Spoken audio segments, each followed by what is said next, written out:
Ya memperhatikan dari sahabat ya. Ini baru di dunia belum ya. Apa tiga amal yang sejatinya apabila kita melakukannya dan apabila kita mengerjakannya maka menjadikan mizan itu, menjadikan timbangan itu akan berat dengan kebaikan.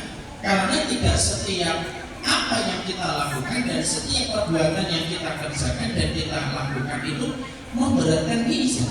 Ada di antara kita melakukan sesuatu tetapi sesuatu itu tidak memberatkan dalam mizan. Makanya kata Ibnu Qudamah, salah satu amal la tuzanu bihi mizan. Ada tiga amal yang apabila kita melakukannya maka seketika mizan itu akan menjadi berat, dan ketika berat akan menjadikan kita mudah mendapatkan rahmat menuju kepada Allah.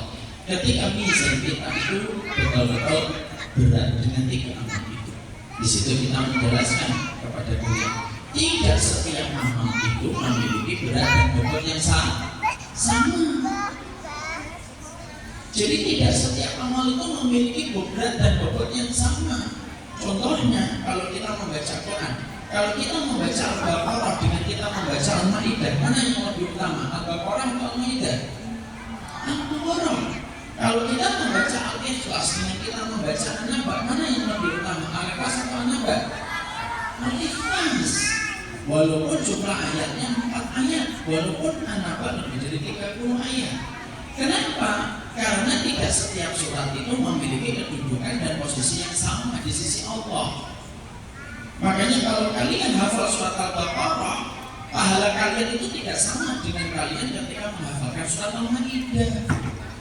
Makanya Nabi itu kalau nanya kepada para sahabat, Nabi itu selalu tanya di antara kalian mana yang hafal surat Al-Baqarah. Kalau Nabi sudah tahu di antara sahabat ada yang hafal surat Al-Baqarah, biasanya Nabi akan menunjuk beliau, akan menunjuknya sebagai pemimpin di dalam tugas-tugas yang diberikan oleh Nabi.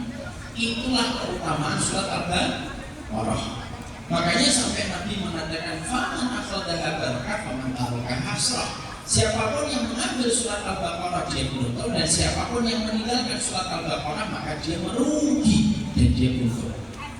Sebagaimana surat itu memiliki keutamaan yang berbeda-beda, sama amal itu juga memiliki keutamaan yang berbeda-beda. Ada yang bobotnya betul-betul berat, ada yang bobotnya sedang, ada yang bobotnya ringan. Maka kita membicarakan mana amal yang bobotnya berat, mana amal yang memiliki berat yang betul-betul bisa memberatkan mizan kita. Karena kita itu satu secara sederhana, konsepnya orang beriman itu sederhana. Satu, bagaimana mizan kebaikan kita lebih berat daripada mizan keburukan kita.